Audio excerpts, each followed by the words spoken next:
Hello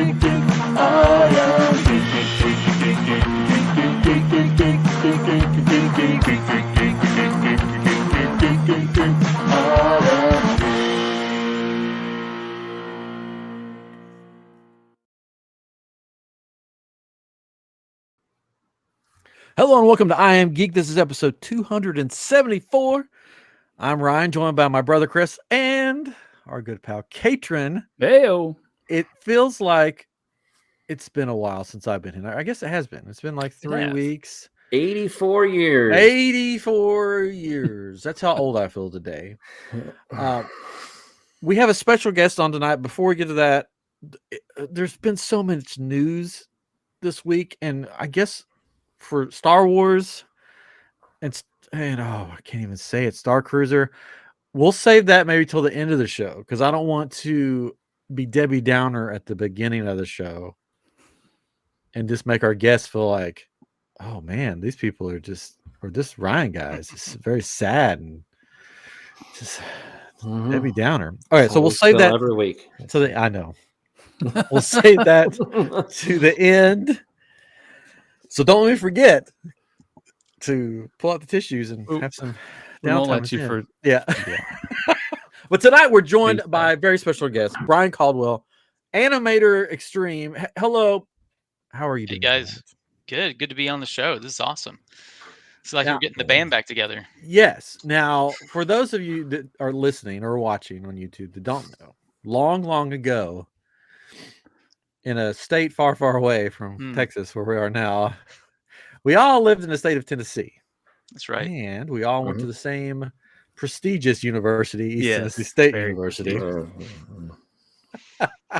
we all met. Yeah. Oh, you were? Almost did. This is Tusky's hat, but yeah. No. Yeah, I know it's Texas, but so East Tennessee. It's funny. 3 of us are in Texas now. Catron's still holding tight to Tennessee. That's right. Yep. He's the last hold on to the corner of it. He's not letting go. We're down here fighting the good fight in Texas. Is that right? Yeah. And you're still up there in God's country, I guess. Yes. Well, not really, because you're in Memphis. So, Tennessee is really like 3 states. It is. It is crazy. I've lived in all 3 sections, and they are all 3 different. Do you have a favorite? East is the best. Yeah. Oh, yeah. Everybody's figuring that out now. Yeah. Yeah. So, Bryon and I, and Catron, I guess, the 3 of us met at what was affectionately known as the Baptist Student Union when we were there. It's known as something else now. Baptist Collegiate Ministry. BCM yes. or B? Yes. Something like that, yeah. But they had to change that because of us, probably, because we'd always say, don't let the BSU beat. No, that's not true. Yeah, that's what they I mean, it could be. I don't know. That's probably why they changed it. They're like, oh, we can't have that. Can't be having that. But we met there. Chris, you met in that in we met your engineering design program. Yeah, animation program, whatever you want to call it. Yeah, engineering design, graphics. Yes. Oh, I didn't know you could build bridges and stuff, or you could drive a train. I could build them, but probably don't want to go on them. It's true. They look pretty. They look pretty. Yeah, it look great. Yeah. Don't touch it. Don't let the wind blow. So that's where we all met, and now it's been, I think, before the show. How did we say 25 years? No. Can't be. It's got to be like 2021. 2021. It's got to be 21 years. No, I don't know. So I can't do math. At least 20. At least 20. It's at least 20. But So I know 20, I left maybe 21, Johnson City in 2002. I'm pretty sure. Yeah. Wow. So it's 21, 22 years, I think. Yeah. Yep. Wow. So old. But we're back here together this many years later. Yes. Our lives have changed. We have kids. So most of us have kids. Mm-hmm. Chris, 3 out of 4 have kids. Yeah. Chris decided to become a cat dad. Yeah. That's right. It's the best kind of dad. That's right. And a Tesla dad. So Oh, yeah. Yeah. So he's still living that With that a party custom life. garage. Yeah. Oh, yeah. I'm out partying every night. Yeah. just like I always did. That's why we've gone to every other Out of the week for I clubs. Am Geek, because most weeks, every other week, Chris is out partying. Yes. I gotta get my party on. That's what the kids say these days. Yeah. Before I'm going to take a quick commercial break before I forget. Next weekend is Comicpalooza. That's where you're throwing the cheap stuff. Woo. Yeah, we can do that. You don't have to. Oh, there we go. There it is. It is Friday, May 26th through the 28th. Chris and I, not Catron, because he's a party pooper. Yeah, he's like, I'm not leaving Tennessee again. Again. We are going to be hosting a live show Saturday from 12 to 12:45. Chris has got that all planned out, all ready to go. Really? Yeah, he's going to host the whole thing. We're going to talk about building bridges. Yes. Actually, you have a topic, right? They gave you a topic for redesigning a Disney. Yeah. So basically, what we're going to do is our other show that Chris isn't on, but we're going to get him on sometime. Because I'm out partying. Yeah. Because he's out partying. Living with the Land Speeder is our other show that Catron and I do with our friend Derek Frank. Derek Frank. We take Disney rides and we Star Warsify them and make them the Star Wars ride, which soon we'll be able to do that for the Star Cruiser, because it won't be Star Wars anymore. Oh, I'm going to start crying. But so what I decided to do was let's take a little bit of that show and put it in I Am Geek and do a live show where we take. So basically, we'll have two hats or something. One will have Disney attractions in it, and then one will have like a Disney era in it. So it could be like, or Pixar or the 90s or, classics or whatever. And so we'll draw one out of each, and then Chris will have to, and me, we'll have to think of a ride on the fly or to reimagine with whatever thing he drew out of the hat.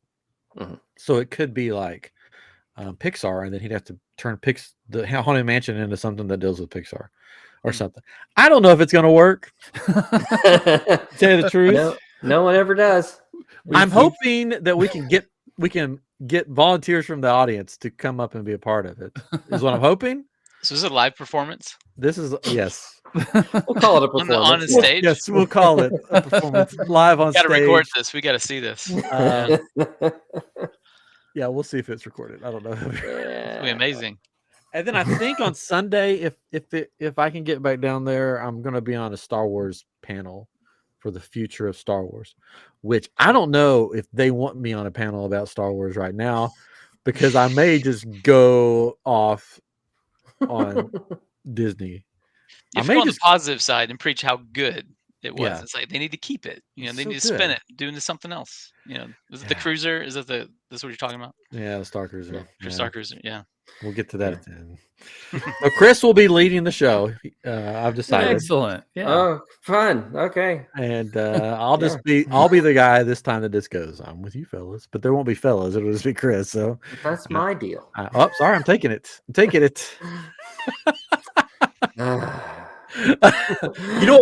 should bring a couple of my Star Wars helmets, and we'll just wear helmets the whole time. Ooh, perfect.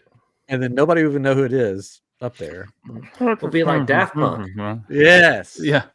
We are the new Daft Punk. Anyways, back to the main attraction, which is Bryon Caldwell. Let me list some of the examples. I won't even I'll even include Rock Dog, everybody's favorite movie. Hey. You have been an animator on Jurassic World, Fallen Kingdom, Ready Player One, which is one of my favorites. The kids will love this. Fortnite. You've worked on Fortnite. Jupiter Ascending, Paddington, Edge of Tomorrow, RoboCop, but that was cool. 47 Rowan. Happy Feet 2. Yes, the best one, right? Yeah. Green Lantern. I don't know if you want me to include that one or not, but Yep. That was a rough one. But Christopher Robin. Oh, Rocket League. It was fun. Oh. And you worked on the latest season of Star Wars Visions. specifically on the Sith episode, which is the first episode of Yes. season 2, and we're going to get into it all tonight. Awesome. But first, how about you tell us and the listeners and viewers how you got into animation? You know, what was your little journey? You don't have to give your full like. It started. I when was bored. Yes, I was At bored. the beginning. But just sort of It was dark. There was a tunnel. Yes. In a wood. So how did this journey begin for you? So it goes back to ETSU. You know, we were all, you know, in the same university at the time, and I was really interested in visual effects, and ETSU had a really great program, and that's also where Chris and I met. Yep. And went through that program, and upon graduation wanted to continue studying animation because my senior year realized I really liked animation. It really clicked with me, and I wanted to continue my education. So moved across the country to to San Francisco and started at the Academy of Art University, and took a lot of classes there. Got my MFA, and was in the Pixar program. At the time, it was a very prestigious program, and that's where it it really hooked me. And it was off to the races after graduation, and started at Telltale Games was my first gig. Cool. But my first interview, which is interesting, my first professional interview was for Clone Wars, Oh wow. and it was at the ranch, and Dave Filoni interviewed me, and Wow.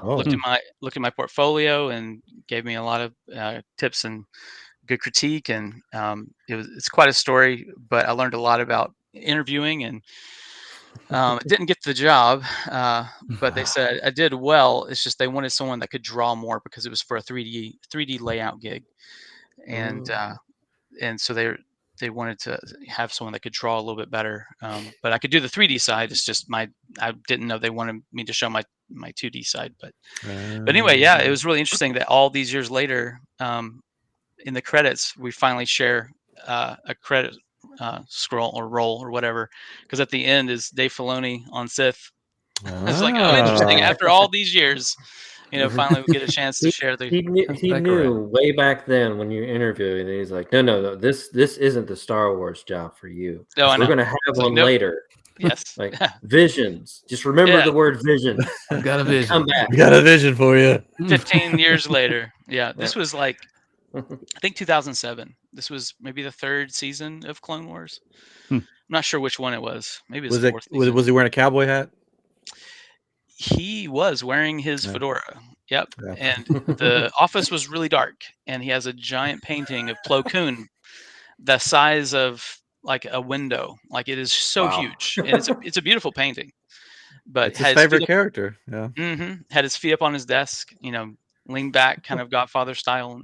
But yeah, it was a very interesting experience. Got to see the whole ranch, and got to meet the crew. But it wasn't the right timing, but it was good experience. It was really good experience, and they treated me really well. And but yeah, all these years later, finally get to work on a Star Wars project. So that's cool. But yeah, I kept going after it.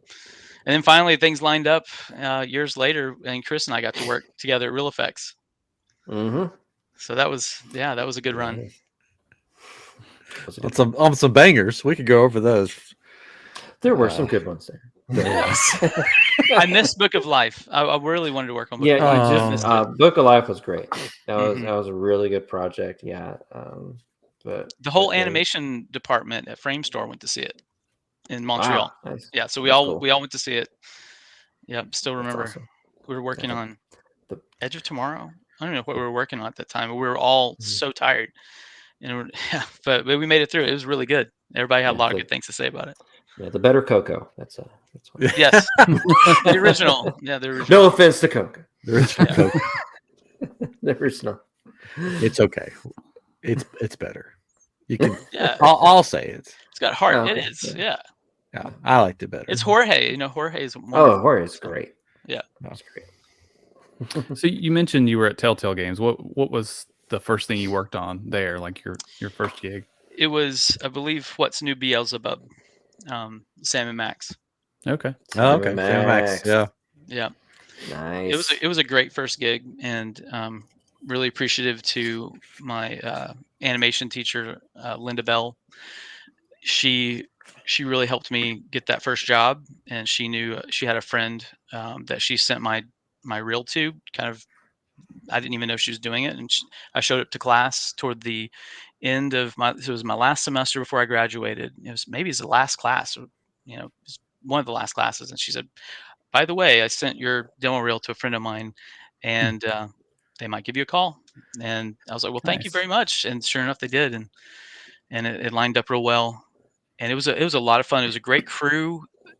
All the rigs were really fast, so we could animate kind of real time and very expressive. Sam and Max, Crime Dog and Bunny and Steve Purcell. Steve Purcell would come in from over Pix. Oh, he would leave Pixar, come over to Telltale, and he would walk and just check out artwork. We'd show him some animation and stuff. I got a couple of sketchbooks and books.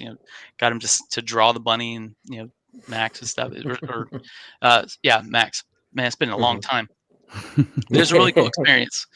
And then from there went on to Image Movers, and that was a really good experience as well, despite Disney shutting us down. But that was meant to be. Just it's one of those things. Disney and shutting things down. Sorry, that's a sore point. But later, calm down. Later. they tend to shut things down. I'm one with the Force, and the Force is with me. I'm one with the Force. So tell us about, I mean, I could talk about all your movies, but I know that would be all night. Tell us how the journey to Visions 2 happened for you. Like, how did that come about for you? Well, I've been working freelance for Agora studio for a couple of years now, and they every now and again it just depends on how often they get projects. They'll send out um, just notifications that, hey, we've got this project, would you be interested? And when it came across my email, I was like, yep, I would love to do that. And so I immediately replied, and things lined up, and they brought me on the team, and we got started in January of 22. I think it was last year. Wow.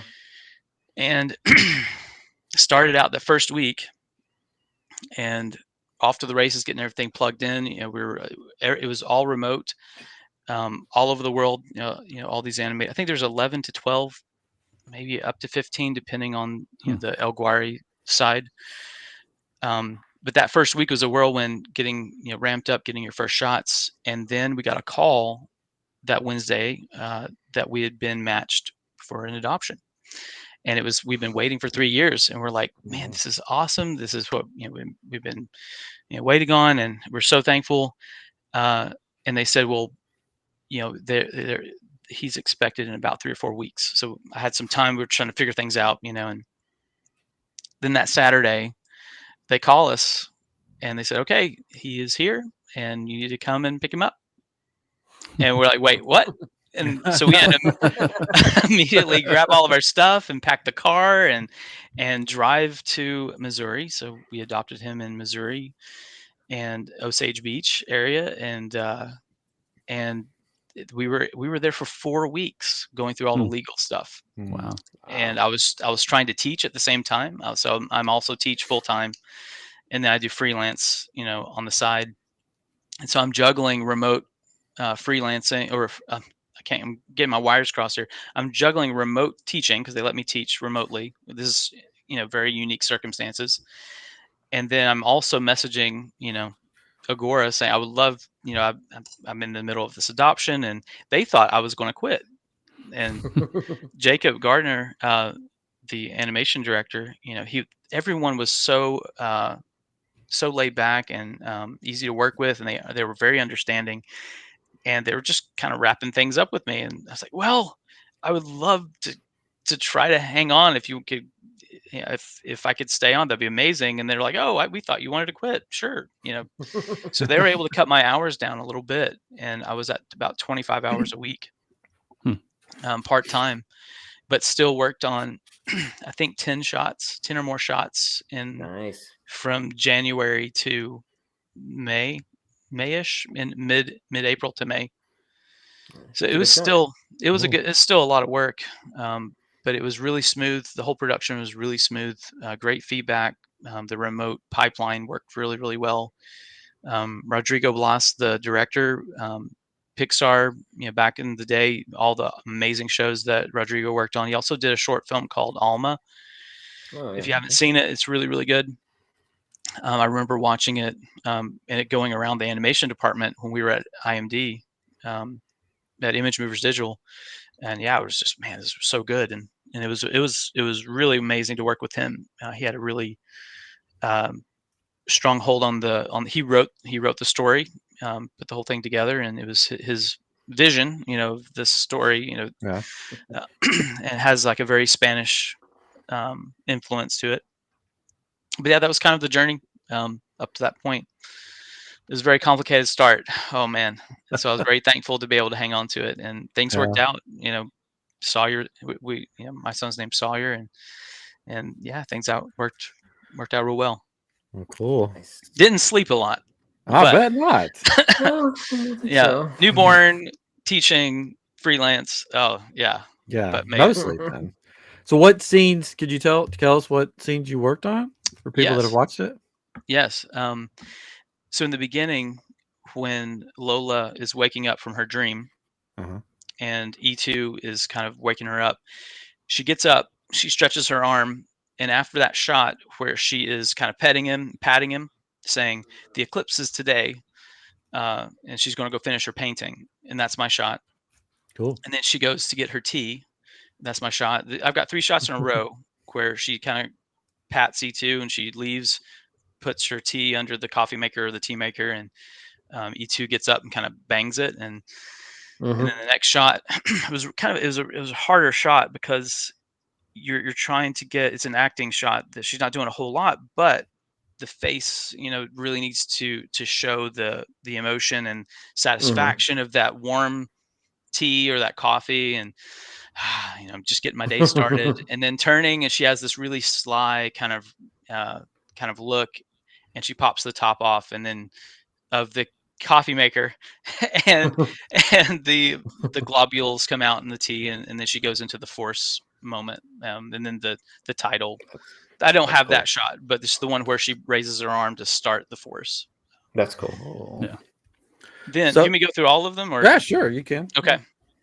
So then, I have the shot where E2 is stumbling through the paint cups and the bowls, and Mhm. he's really big in frame, and the camera's pulling out to reveal the mural, Mhm. and she's making she's kind of stirring the paint in the background. That was my very first shot, and that was a really hard shot because there wasn't a lot defining the droid's movement at all. Oh, yeah. So I just did some experimentation, with the walk cycle, and plus I needed a walk cycle to have him come in, and then I can modify it Mhm. depending on the objects and stuff. And on the first pitch, they wanted him to interact with the bowls of paint and things, and so I animated him knocking bowls over and interacting with the cups, and he finally hits his mark and dips his paw or his leg into the paint and kind of shakes it off and then walks toward Lola. So I blocked it out and then showed it, and they loved it, and Rodrigo loved it. But then one of the producers, or they made the decision that it would be too expensive to, I think, to do all the paint going everywhere, and so they had me take out all of the interaction with all the bowls. Oh, Yeah, so there's maybe one in there Oh. left, but there was a lot of just nice interaction and things, and we took it all out. So then that was my happens. very first shot that I worked on, and then let's see, I'm trying to think of all of them. So from there, there's a long shot of the master. It's the first close up of him when he's walking toward the screen, mhm. and he's Oh, walking yeah. and walking, and then he hits his mark, and he does this glare and this slow burn. The camera pans in really close, Mhm. and it was trying to find inspiration, and I didn't do the actual walk cycle, so that was oh man, I'm trying to remember there. And that's a little bit of a downside of working remotely, is you don't have the camaraderie of getting to really know the crew. Mhm. We get to message each other and chat and things, but I think it was Fernando Herrera. He did a really great walk for it, but I had to take that walk and have him stop and do the performance, right? And had to amplify and had to adjust it. But my inspiration for this shot was Clint Eastwood. There's this really Nice. subtle. There's this really subtle gesture that he does with his face when he stops. It's a very kind of menacing a moment where he's just really subtle, because status, when you have power, you don't have to do a whole lot, to intimidate people, right? It's not like, you're all over the place with these really big gestures and you kind of feel goofy. You think of very regal, powerful people, they barely have to lift a finger, to say off with their head. You don't have to do too many things. But that was this little gesture Rodrigo really fixated on, like from the first time he saw it. He's like, dude, don't change a thing. Leave that in there and just keep it the way it is. But that came from Dirty Harry. I looked at a couple of Dirty Harry clips, trying to get that little, punk, this is the way that he does this little gesture with his head. So it's in there. You really have to look for it. That's nice. Yeah, it is really nice. Like I watched that. It's very subtle, but like It is.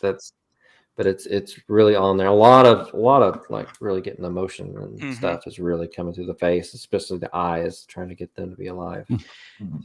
That's always the hard part, and it's especially hard when you have a more limited tool set.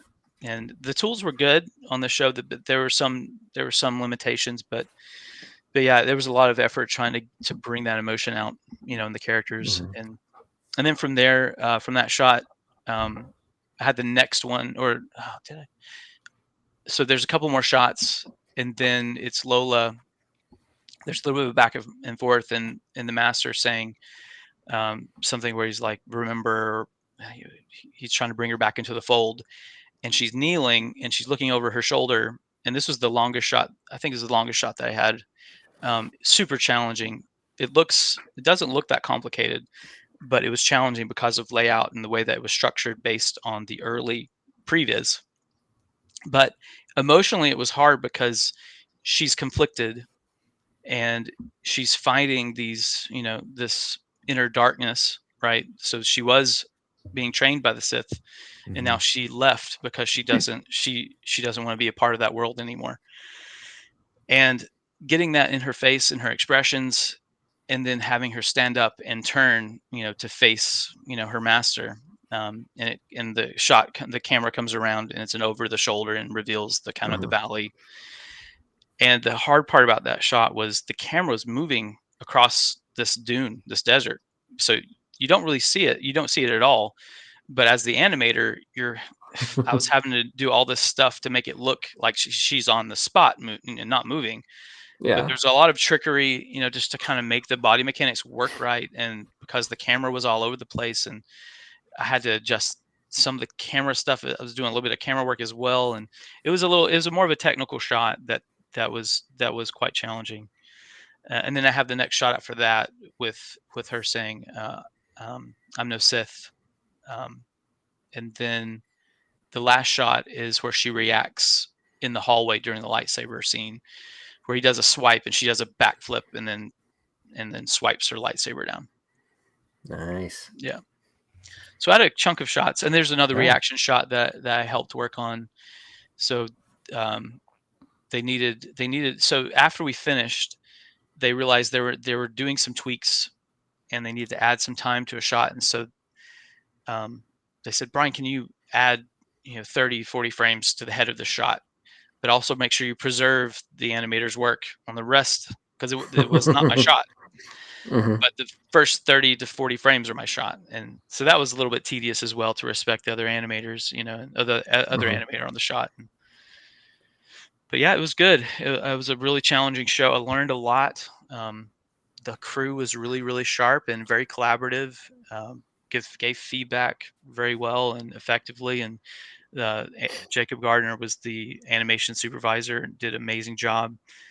And Rodrigo was awesome. He was really, really great. Story-wise, emotional, just giving, not him being emotional, but bringing the emotion out of the characters. Yeah.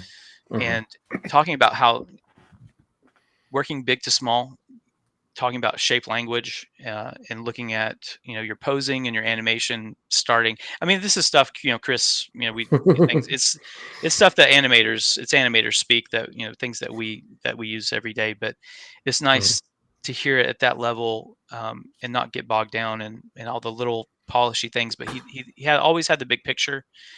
And breaking it down to the simple, boiling it down to the most effective and purest form, and it was great. It was a lot of fun, challenging but fun.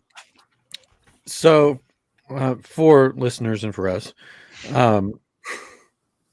when you take on a job like this short, did they basically, like the director, lay out the whole story for you and then give you your shots, or they just give you your shots and say, "This is what I want you to do," and you don't know the bigger picture as far as the whole story?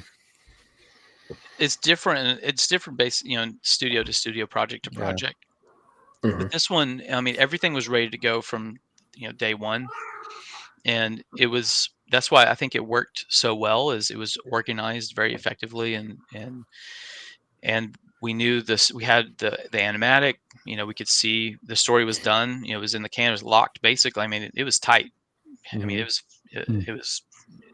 was the movie. We were just replacing the boards with the updated animation, and they also had a really good bead on the look as well. Carlos Salgado, man, wonderful concept artist, and loved seeing all of his concept art, and then starting to see a couple of the early tests that they were doing with E2, the droid, to try to nail down the look. And I was secretly, I wasn't sure if they're going to be able to do it, because usually, you get all the art books from all these movies that you love, and you see the concept art, and you're like, man, look how beautiful this is. And then the movie's just not quite, Yeah. to the level of the concept art.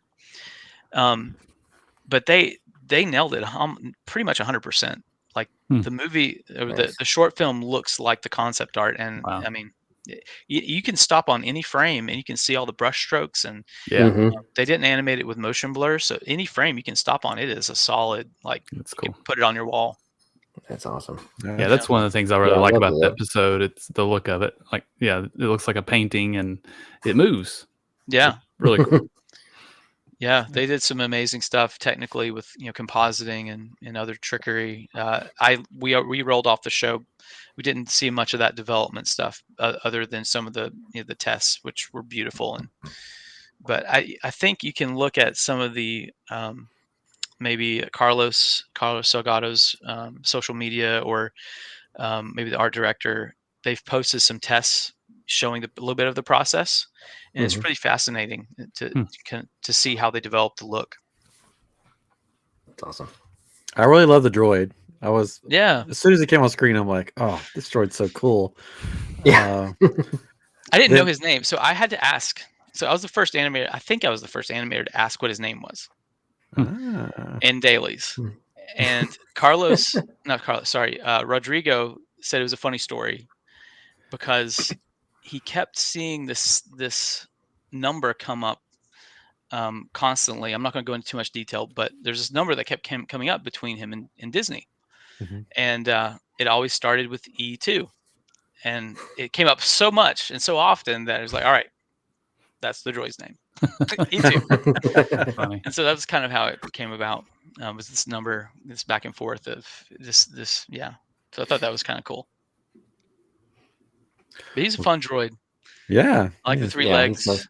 Yeah. With the little cannon that comes out. Yeah, That's that was great. a really cool scene.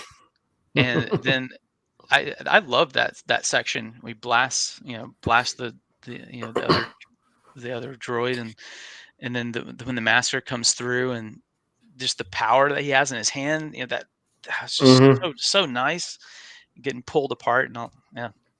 But he comes back together. It's good. Yeah, I was sad when he got pulled. I know, Spoilers. it's like, I was like, oh, Yeah. no. I know. like, oh. I just fell in love with you. Now you're gone. Yeah. And that was a great shot at the end too. When she was putting him back together, it's really, it's nice really little nice. click the leg into it. the way that some of the all the performances were really nuanced, really good choices. I was really impressed with all the work. Is really nice, good, believable. Yeah, it's nice and simplistic and subtle and like it just comes across really great. Like, but you can like as animators and stuff, like you see stuff, it's like, oh, it's like really overacted. Yep. And stuff like that. It's like you don't have to do that. You can really contain that, and it'll be so much better. And like that's definitely one of those animated things. It's the acting is nice and subtle and just kind of perfect for what it is. So. Knowing how to find that line, find that range, where sometimes less is more, Yeah. Yeah, it's hard to do. I'll be honest. It really is. Yeah. It was. Yeah. I thought the episode was visually beautiful and emotionally on point. I thought they balanced everything. Well, you guys balanced everything wonderfully. Thank you. Yeah. It was hard. I mean, the getting the emotion. It was. We could feel it, but it was because of the tools that we had to work with. It was, to get that out of her. It was a good challenge. It was really good, and to get her to think. Have E2 come up, and you can tell from like his slight little head turns, his eyes, the eye darts and things. From that, to having the master feeling very imposing, depending on his actions, but he didn't have a lot of broad, big actions until he took E2 apart, and then when he gets into the hallway and then goes at it with the lightsaber, that's his biggest actions. But yeah, the emotion was what he was really going for. That intimate story of exploring. How would a Sith apprentice, how would the story unfold with someone trying to escape? And balance and darken the light. And I love that idea. And then having the double-bladed lightsaber with red and color of gold. That's great. I thought that was neat. Yeah, you don't. I mean, I'm trying to think other instances. You don't really see that much with people that are affiliated with the Sith in Star Wars canon. Like, I can't think of another usually time they die. Is there a two-tone lightsaber anywhere? I don't think lightsabers. No, I haven't. Yeah, I couldn't think of one either. Yeah, there's not. I'm just trying to think of any other like Sith redemption, really, besides Darth Vader sort of at the end. But as far Ventress, Ventress would be the closest. I think. But Sith turning and finding themselves and living out their lives. Yeah, you don't see that much. It's usually a horrible ending for them. Yeah. So we're talking about the other episodes, and I have an interesting idea. Ooh. Not really, it's not an idea, but it's a concept. So I went back and watched a lot of the episodes last night again, and you've guys seen Screecher's Reach? Yes. Yeah. So okay. Terrifying. Yeah. So this is not official. Just kind of disclaimers here. This is not official. This is just something I picked up on last night, and it's also numbered 1 Sith, number 2 Screecher's Reach. So I don't know if they made the comparison that I just made last night, and this was never covered ever. What if Lola goes on with her life, and she ends up on the planet of Screecher's Reach, and she is that Screecher. ghost in the mountain? Because the other interesting, when they're entering the mountain, there's all these black things coming out, of that hole, right? And it looks like her bed where she was sleeping, of all the black lines that are coming out of her bed. So I thought that was a kind of neat. Oh, that'd be cool if they really did that, but there's no way that they taught it. But I was like, that could kind of work. That'd be kind of cool. That she kind of went back to her old ways, maybe. It's a very fun headcanon. I like it. Yeah.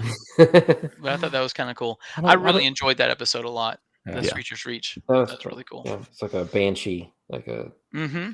tech. Yeah, I don't want feel Lola to to it. turn into that. I know. I'm just saying. It was just really. You It never got know. dark. No, I like her. She needs to be happy, making Yeah. pretty pictures. Yeah. With her joy. So Yeah, I watched- what are? Oh, sorry. Go ahead. I was just say I watched that episode with my son last night, right before bed. So that was great. Oh. I didn't realize that was what's going to happen. Which Yeah, he's that was- 11, right? that So was Off to smart. bed with But you. he kind of walked away and found something else to do. I think. That Yeah. episode was crazy, and then the ending is like, "Come with me. This is your lightsaber now." It's like, oh god. All Did right. you know it's happened? Angelica Oh. Houston that was the voice of the Sith mother? Oh, Yeah, saw that. That's cool. Saw that. That's cool. That's cool. Yeah. And that was all hand done. I watched the behind the scenes of it, and it was all ink on paper. Oh, cool. Oh, wow. Cartoon Saloon, and so every frame. I think it was mentioned that it was taking the animators 45 minutes a frame for the Wow. ghost section. When she's Yeah. whipping around, and there's all that, ghostly, really ethereal, cool stuff going on. Mhm. And I think they said it was like 700 something frames or more. It was like Wow. it was a lot of work. They're But the doing behind the like scenes are really great. They're doing the 30 frames per second. Right. I don't know. I don't think so. We did 24. Oh, 24. Yeah. Okay. I think it's 24. But yeah, it's Come on, 24. Chris. Like, yeah, sorry, I work Let's more in get it. 30 you're in the frames. games. Yeah, 24. 24. yeah. It's been a while Well, since like- I've done 24. Yes. Do you have any other favorites from the season? Man, there's so many. I liked bits and pieces of all of them. All of them looked so good. Man, I like the Kyber crystal one. Ara's song, with singing and the idea that the crystals could be tainted or and ruined or whatever. And I thought that was really interesting. And the look was really nice, and Oh, I mean everything was Our song. awesome. Uh-huh. Yeah, I like that one a lot too. That Mhm. one was really nice. It's very different, Mm-hmm. I Looks like really the good. kind of felt kind of quality to the characters. Yeah. That's the one my son said. We were watching it, and he didn't watch all of them, but he watched them. He said, "What is this?" I'm like, "It's Star Wars Visions. It's like a Star Wars short." He goes, "That doesn't look like Star Wars." It's just another part of the world. Yeah. Yeah, he's like, Yeah. those characters don't look like Star Wars. I'm like, no, Yeah. no, it's like it's interpretation. It's trying to explain that to an 8-year-old. It's sort of like, Yeah. Did you like, what was it? The Spy Dancer? that was one of my favorites. Mm-hmm. I I thought it was cool. That was I good. love that one, and I like Sith a lot, but that one at the end, I was like, I want more of this story because Yeah, it had for one sure. of those stories where it's like, there's more to the story that I want to see, and there's more to the story that they could tell because just Yeah. the way they did it, the way they set it up with for spoilers, the mother finding her son again, and like you don't know if he's going to stay with the Because she Empire. leaves at the end, right? She escapes. Mhm. Yeah. She leaves him standing on the top Yeah. of that theater or whatever that was. Yeah. Yeah, and then you see him. I at was the wanting end, him to take off the patch. Oh yeah, I was kind of thinking Yeah. that might happen. But Yeah. But it I ended guess he with doesn't have a her. She gave him something, and he's contemplating it over, and then it pans out a little bit, and you see the tracker on it Mm-hmm. because Mhm. so she can find him again. And I'm like, no, Yeah. give me more. Give me more. Yeah. Like it was such good storytelling. And that character's based on a real performer with Oh. fabric. So you Wow, got to, cool. the behind the scenes are really great. I didn't know that they were on there until actually last night, and I went through basically all of Oh, them I didn't last night. realize. Yeah. Oh, I didn't either. I'll have to watch But them. it's really nice. Lacachet did a really cool job, incorporating a lot of French history and influence, and like the rebellion, the World War II stuff, and it's really interesting to go back and watch it again after seeing what they layered in, from especially World War II, and some of the connections with these real performers, and Moulin Rouge, that area. But it's cool. Yeah, it's really great. That was good episode. Yeah. Mhm. What was the other one with the two sisters? In the stars. In the stars, I thought was cool too. Mhm. Yeah. They all were really cool. I guess it's Yeah. hard to pick really. Yeah. Artemans were amazing. I loved dude. Just I Am Your Mother. the Yes. Aardman. That Yeah. one was Exactly. funny, and That a was lot of good. Easter eggs in that one. A ton of The Easter eggs. Wallace and Gromit. Yep. For sure. That one was How about you guys? the bandits one was really the bandits of Mhm. Golak. I thought the art style of that one was really cool. Yeah. Mhm. And the whole because that's the one with the train, right? Yeah. Yeah, and The the whole brother and sister and the the whole train relationship. scene was so cool. Mhm. Yeah, this was. I think I like this season better than the first season. The pit was kind of sad. Yeah, the pit was. It was. Yeah. Pit the got dark. connection. Yeah. Yeah, dark fast. Yeah. But it was an interesting story, and Mhm. it makes you think. I like that it It makes was you well think. done. Yeah. And check out the behind the scenes. It's a neat connection to the filmmaker. To see how Hmm. that whole story and that production started is really cool. That's I'm not cool. going to give away any spoilers, but it's really neat how that story started and the filmmaker that brought it to Lucas, because he worked there, or he works there. Hmm. Yeah, That's cool. but it's cool. Yeah, I thought all the episodes had a lot to bring, culture wise, story wise. Different parts of Mhm. the globe represented. It's really cool. Yeah, it's nice. I like them. Yeah. Looking forward to the third season. What's going to Yeah. happen. What's Yes. For gonna sure. be next? Yeah. It's all gonna I'm be curious like, if they're going to use any of these, as like because they know which episodes are getting the most traffic, and yeah. the Yeah. most social buzz, on all the, social media, outlets or whatever. And Which it one we're makes you talking wonder, about? yeah, if they'll feature them somewhere, or they'll have, bring them in or make a series or Yeah, it'll whatever. be interesting because like the first season they brought out Funko Pop did some stuff and then some other Yeah. stuff came out for some of the episodes. So I wonder if they'll Hmm. do the same I'm hoping. with merchandise for this The only thing I season. could find was Topps now released some baseball cards or some cards. Mhm. Already got my Sith set. Oh, Nice. Nice. But they only came out with like 5 cards for each episode. I don't know if it's still on because it was a limited run for like 6 to 8 days. I didn't even know about these Hmm. type of cards because I've been out of collecting for a long time.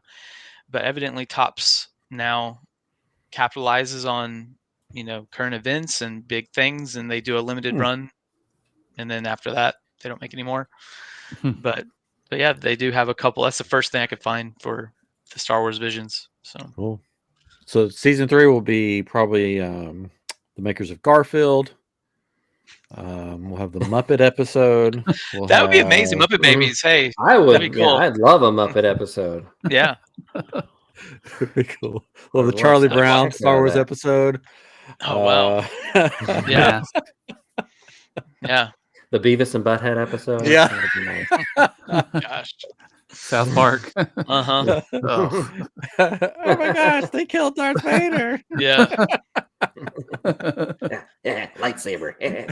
Dude, Ren and Stimpy. Oh, well, that would be interesting. that would. Animaniacs. That'd be cool. Yep. Man. Man. All the classics. I'm all for like a Bruce Timm. Oh yeah. Batman Oh. the animated series style. Yeah. That'd be Mhm. cool. That'd be cool. Mm-hmm. Yeah. We shall see. I saw some somebody's cosplaying as like Star Wars Batman. Oh, I think I And saw that. it's there's one that's a stormtrooper, so it's all white, but Yeah. it's got all the gadgets and things, but the helmet looks almost like a stormtrooper. And then there's a Mandalorian Yeah. I saw one as well, and it's like Yeah. they look pretty Yeah. cool. But It's Yeah, the that's Bat cool. Mandalorian. yes, Batman Mandalorian I think I saw a Superman Mandalorian one too. could be. Yeah. It was crazy looking. All these crazy mashups. Speaking of mashups, I saw something going around with the Tesla logo mashup. Oh yeah. And Yeah, that with was pretty the clever. Mandalorian helmet. Yeah. The Yes. Mandalorian Yeah, helmet and the Mandalorian Tesla helmet. logo. Yeah. So Chris, Yeah, are you going to that's do that great. for your Tesla? I I think don't Jennifer I'm allowed agreed. to. I think Jennifer said she would love it. Well, she's okay with it. Do you want me to just to come and do it for you? I could just put it Yeah, on sure. there, Yeah. and then it won't Print be your one out fault. and put it on. Yeah, Yeah. that should be fine. Yeah, I it'll be guess fine. I'll never see you again. That's okay. Okay. You can sneak down here. I mean, We can make a T-shirt. You know, do a Oh, T-shirt. yes. That'd be cool. Mhm. Send one to Elon. I'm sure he'd wear one. Oh, Elon. You guys have any more questions? Anything? I don't. You are such a giant fan of Ready Player One. Did you have That is true. Oh, yes, we have a anything? little bit of time. Give me all the dirt. No. Yeah. Well, One of my no, favorite movies. It was good. it was fun. I mean, it was fun, fun project to be on it. I was only on it at the very end because I was rolling off of Jurassic World, Fallen Kingdom, Yeah. Mhm. and I knew the animation director, and he graciously, brought me onto the show, and I had to fight for a couple of shots because everything had been cast because they're basically wrapping up the show, and thankfully I was able to get 2 Gundam shots during the fight scene with Nice. Mecha Godzilla, so that was fun being able to animate Gundam. Oh my gosh, it was so cool. That's cool. That was fun, and then I got to do this one close up. It wasn't really a complex shot, but it was with Artemis, where she is delivering the curse or the password, or what was it? My brain's not working. It's the Uthos Bethud, whatever Yeah. the words that brings down the shield or whatever. Uh-huh. Mhm. And I got to do the camera work as well, so it was kind of like this very Spielberg type shot of like the push in, for the big moment. And it really wasn't a complex shot, but I knew the camera work was very indicative of his storytelling, and it was, for Mhm. me, it was just kind of like a fanboy thing. And secretly they didn't know I was like this giant fan that made it onto the show, and I would have probably done it for free, but it was really it was a joy to work on, and I hope. I haven't read the second book yet. Have you I haven't guys read the either. second book? I don't know how to No. read, so I've forgotten too. Yeah, I got to remember how to do that. But I'm hoping that maybe they'll make another one. I That'd be kind hope of cool. so. Yeah, They that'd be need neat. to get on that, Spielberg. I know you're Do it. listening. Would it be Yeah. Ready Player 2? Right. Yeah, it is. Yeah. It's Ready Player 2 is what it's called. Yeah. There's a book. That's what the book's called. There you go. Yeah. Yeah. Mhm. Stars Luigi. And Luigi That's right. Mario was good. Did you guys enjoy Mario? Yes, Yeah, I Yeah. loved it. It was like a breath of fresh air because it was a movie that I could take the kids to, and it was just a fun kids movie. Yeah. There was no like agenda. There was no political stuff. It was like it's Mario, and it was Let's fun. just have fun in this Yeah. world, and go on an adventure. Yeah, loved know. it. Loved it. It was good. London, my daughter. So I was able to get my Super NES working. So this is not the 64. So this is between Yeah. the NES and the 64. This is that weird middle year of and I still have it. I couldn't get my original Nintendo to work. I think I still could. I didn't try quite hard enough because it You was didn't, you easier to didn't get. blow hard enough.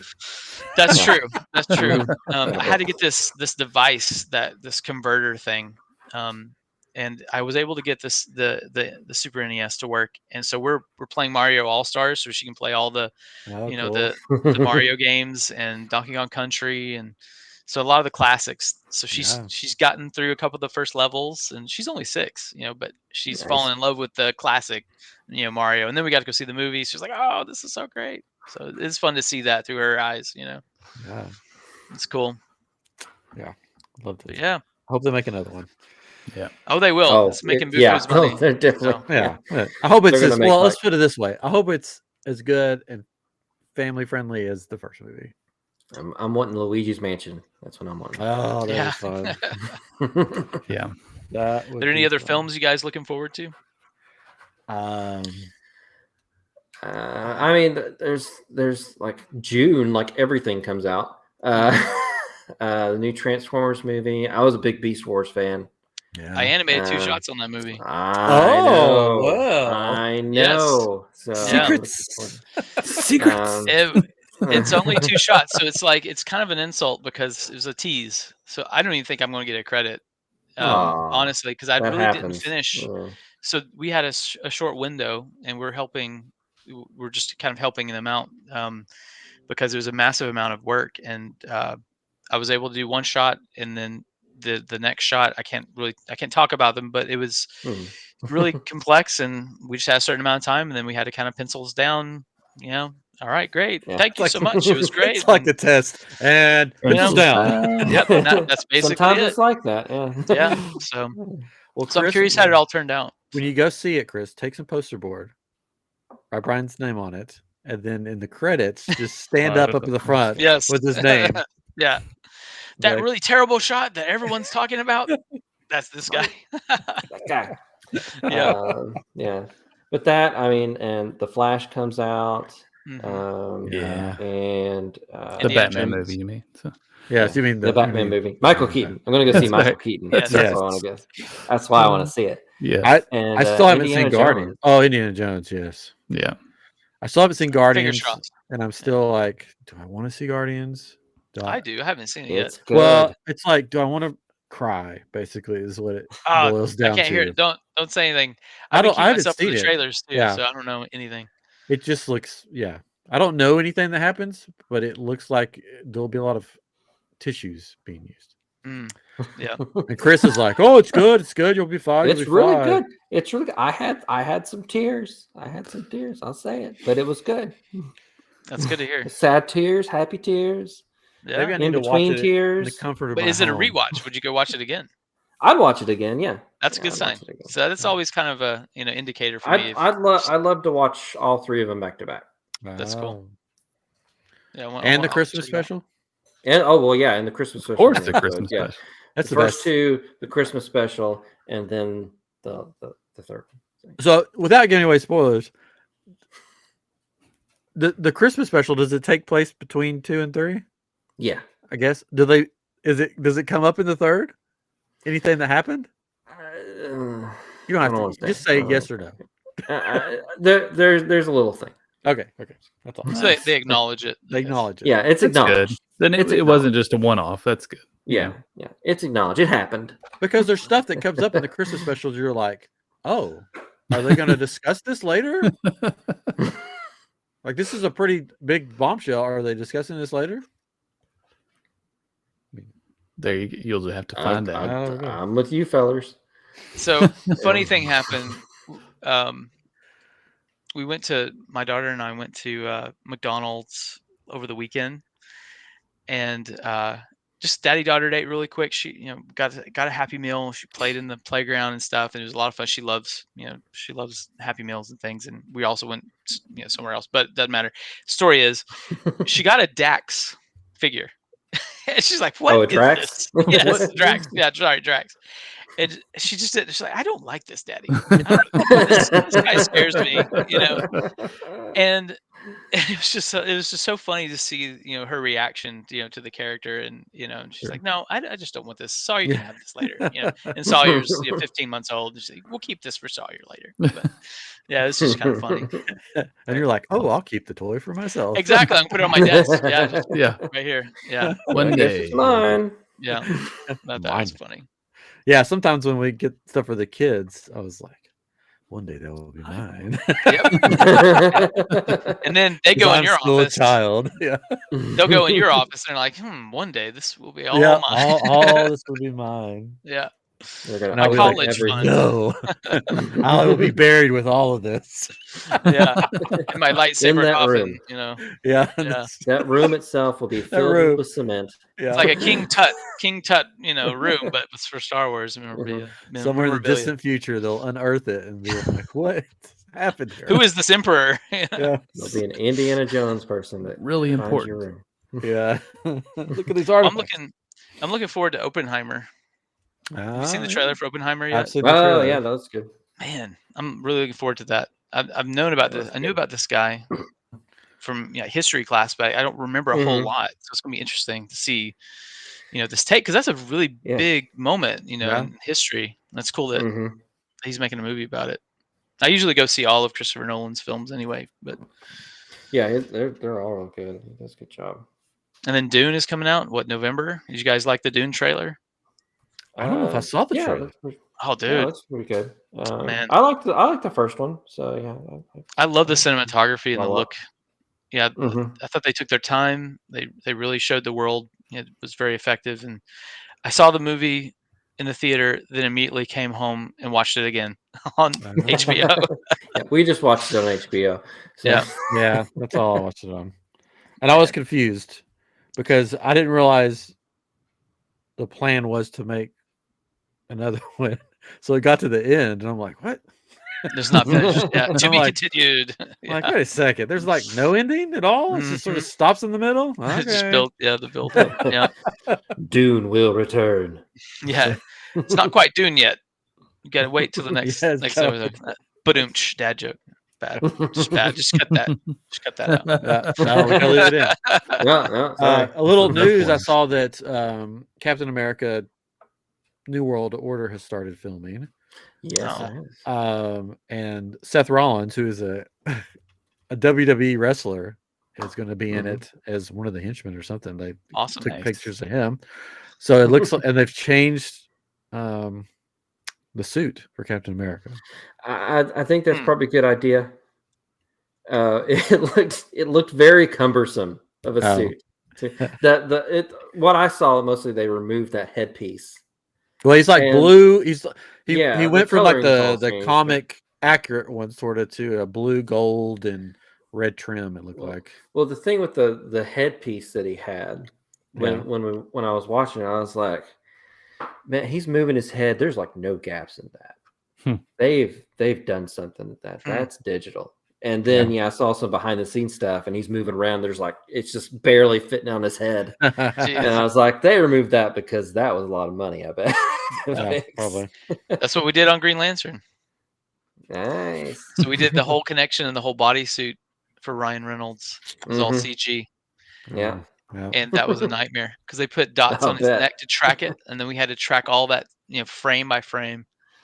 Animated all of his muscles, all that stuff. Yeah. Yeah, I had to do that on X-Men First Class tracking, and I didn't really have someone that really tracked anything.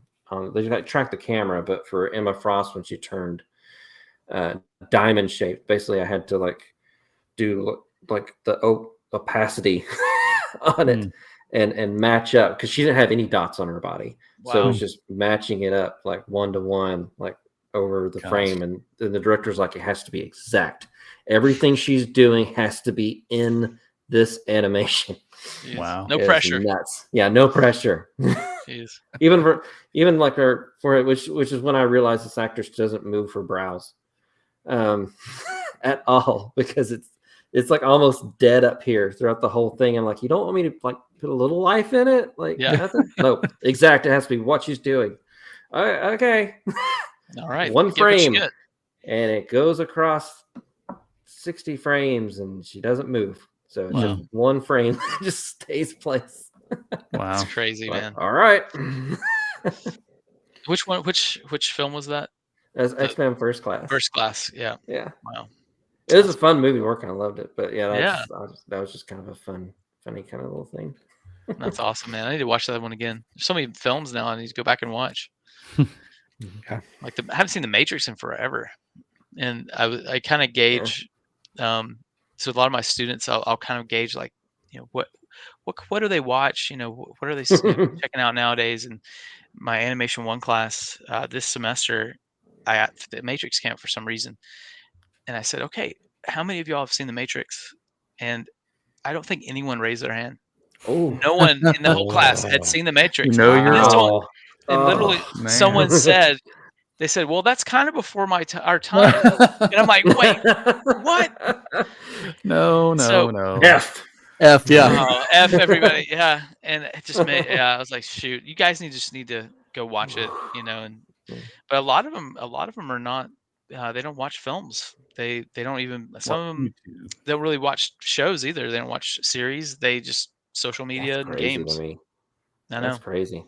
Because we try to have a conversation every now and again about, okay, what are you watching? What are you interested in? What are you reading? They don't read, not that I read all that much either, but I do try. But it's mostly social media and games. A lot of them. Just Yeah. have them listen to I Am Geek, and I know. I'm gonna write it big. every I'm week. gonna write it big. We'll have to watch. That's part Yeah. of their curriculum. Yeah. Well, it is interesting to think about what we grew up with. We grew up with a lot of original ideas Yeah. as far as Hollywood. A lot of original movies that were made that were iconic. Mhm. And if you look at what like the kids these days, what they're growing up on is remakes Yep. or live action. Mhm. There's Heavily influenced by. so few original ideas. Yeah. So when you say, like, even like some of the Disney movies, when you say, man, Beauty and the Beast was great, and they're like, oh yeah, that girl from Harry Potter did a really good job, and you're like, no. The animated movie Beauty and the Beast was spectacularly done, and they're like, what Yes. movie? What are you talking about? So original ideas and that's one thing that I really like about Visions, bringing it back full circle, bringing There it you back, go. Way to go, Ryan. is that they've allowed these makers to come in and with their original idea of something that's iconic, not a remake. Like, it's not like, and here's what New Hope would look like in the anime style. Yeah, It's like, yeah. here's original idea with something that's familiar. Right. So we need more stuff like that.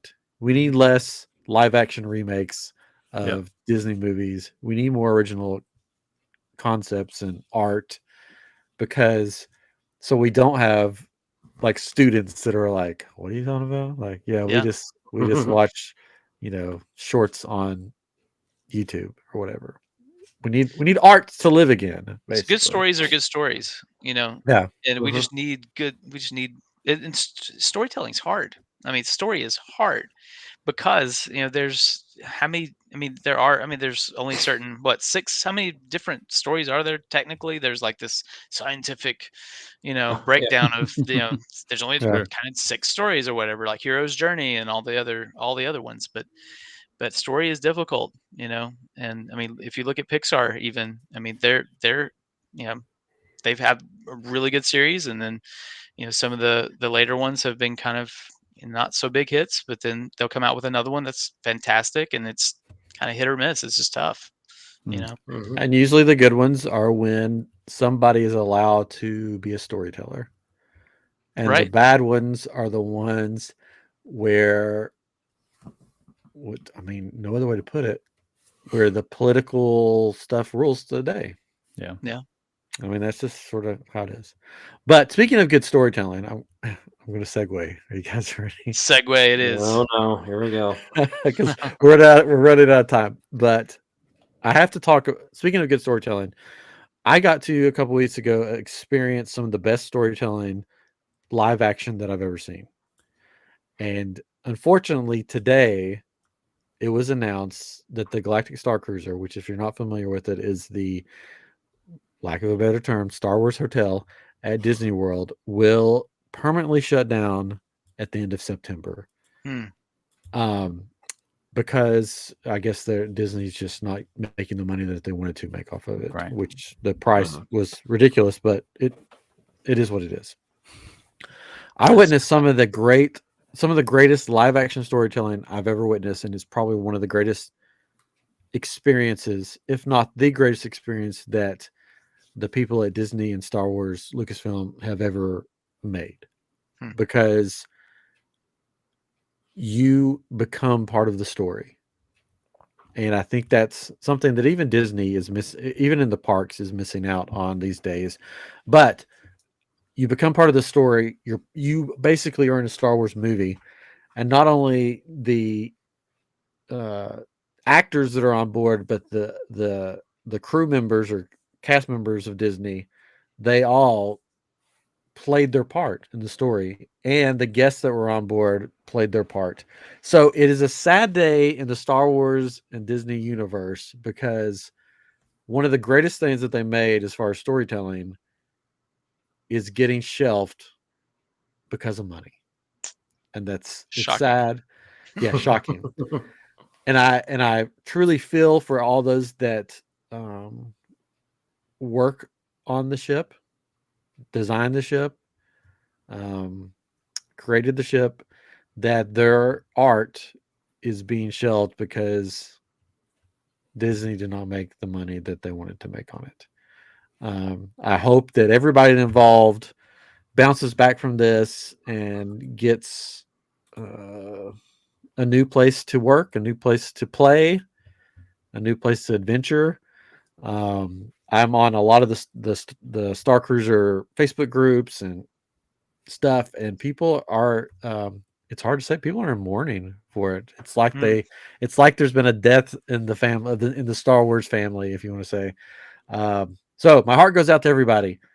I only got to go on it once, and I was hoping to take my son on it so he could experience it, but it looks like, unfortunately, unless I come into a big pile of money, that won't be not happening. But if for somehow listeners, people watching on YouTube, if you can find the funds and there's availability, go to it before it ends in September. You won't regret it. I have not talked to anybody that after their voyage has been like, "Oh, I wish I didn't spend that money." It was truly amazing. I'm sure we'll do an episode on this at some point, but just how great the interaction is. I was on board talking with, I met the captain, and the captain saw a little, I had a rebel pin on my shoulder. I went in full costume, sort of Cal Kestis looking costume. And she said, "I see your relic there on your shoulder.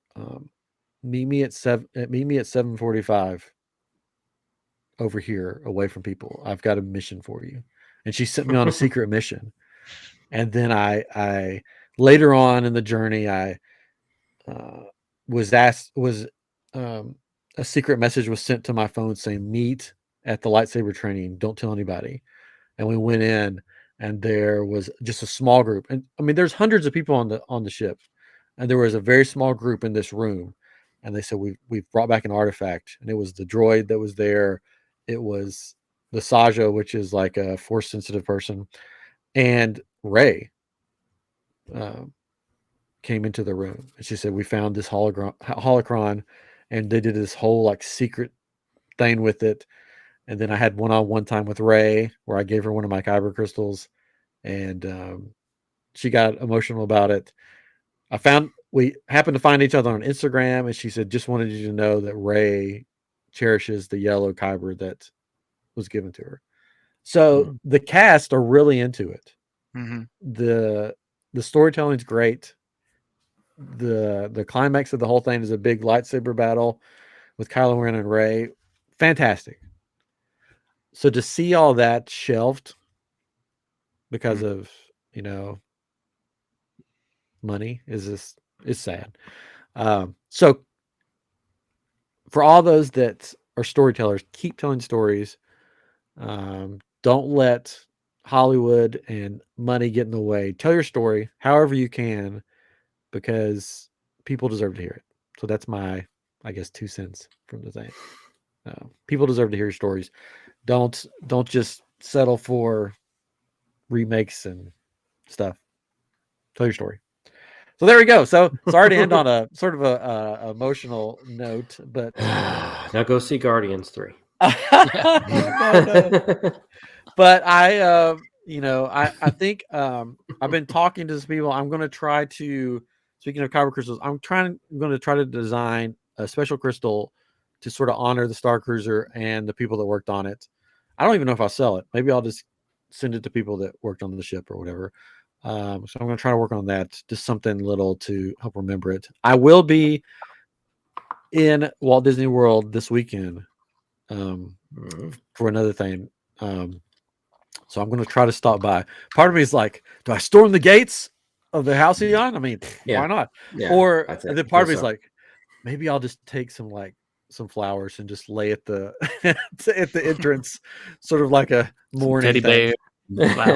What? Some teddy bears and flowers at the gate. A Wookiee and some flowers. An Ewok. Yeah, but I've heard from some of the cast members, and they are very distraught and upset about it, because it came out of nowhere. It wasn't like we're thinking about closing it down.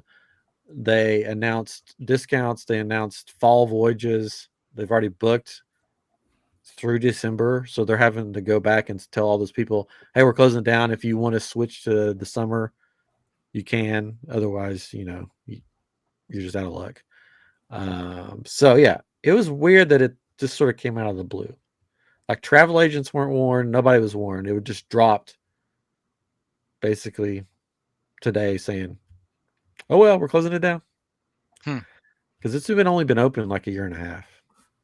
Yeah. So maybe it'll evolve into something else because I hope like the so. concept. It's like pick your own adventure, but you're on this kind of Broadway. You're like in the show, and I don't know much about it other than how you've described it, and it's really cool that you actually went and did it. It is like a pick your own adventure because there's different paths you can take. You can't experience everything once, so it makes it very replayable. Yeah. You have the first order path, you have the resistance path, you have like a scoundrel smuggler type path, you have a Jedi path that you can to go on, and they intersect with each other. It's very cool. My prediction is it's all going to be VR. It's going to be in a giant warehouse, and they're going to cut the cost, and it's going to be VR, and they're going to have all the the accoutrements of like maybe where to stay and things. But I bet you, I mean, there's definitely a market for something like that. The experience side of it. We were just talking about the void.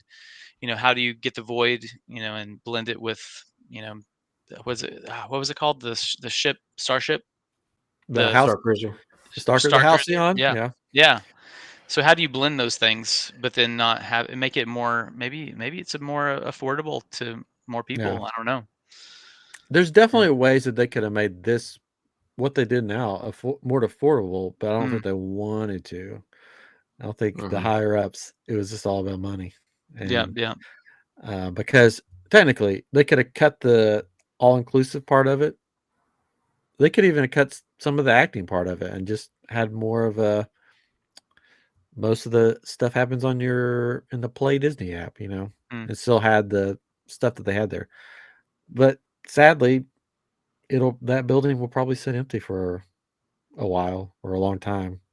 And is it near the park? It's like out. So Hollywood Studios is where Galaxy's Edge is. It's like behind the park. So it's back there. So I don't. They may just do what they did. Convert it to the Hollywood, not Hollywood, but Star Wars Hotel. I They guess. they could. It would be a smaller hotel. I think it has like 100 rooms in it. Rooms, yeah. I mean, sadly there's stuff that was cut from Galaxy's Edge that are buildings that exist in Galaxy's Edge that they just budget cuts. Now all they do is use them for storage. Wow. Yeah. So they will probably use this for storage and offices maybe or something. It's sad. I don't know what will happen to it. But Iger, if you're listening, which I'm sure you are. Yes. Fix this problem. It deserves to be saved somehow in some form.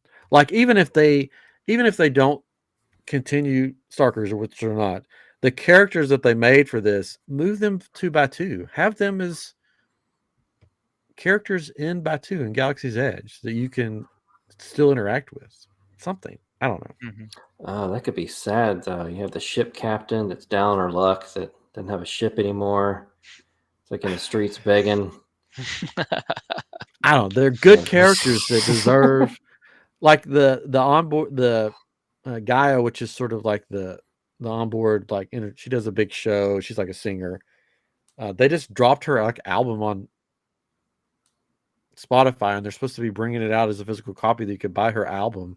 But now it's like, are they still going to do that, or is it just sort of like, yeah, this character's dead now? It's all dead. Potential for Star Wars Vision Season 3. Hey. Yeah, I mean, the canon of the Star Cruiser, the Halcyon, is that it has been around for 225 years, and it has survived so much, but it did not survive Iger. Iger was its downfall, I guess. Named the Titanic of space. I guess it survived. I mean, there's like books and stuff about it, like Han Solo and Princess Leia, I think, had their honeymoon on it. You can find their initials carved into one of the walls. Anakin and Padme went on it, maybe for their honeymoon or something. It was once controlled by the Hutts. It's survived all these things in the books. Except they needed another parking garage, so they're leveling it and they're building a parking garage. It hit a space iceberg. Yeah. Oh man. Yeah. Anyways, it seems like there's a lot of cast involved with that. Yes, there is. So they'll have to find new places to adventure, I guess. Oh, that's too bad. Anyways, but go see Guardians 3. Go see Guardians 3 and cry some more. Bryon, thanks for coming on though, and you are welcome back anytime. Thank you for having me. It's been a pleasure. Yes, it's been fun catching back up. Hopefully, we can get together in person sometime. Definitely, I need to make it down to Houston to that Comic-Con and the Comicpalooza. That'd be awesome. Yeah, watch Chris host a panel. Dude, we need to carpool down there, Chris. Let's do it. Let's make it happen. Yeah, come on down. Catron, let's do it. I'll make it back down one year. That'd be awesome. I hope so. They might close it down after this year. Disney may buy it and just shut it down.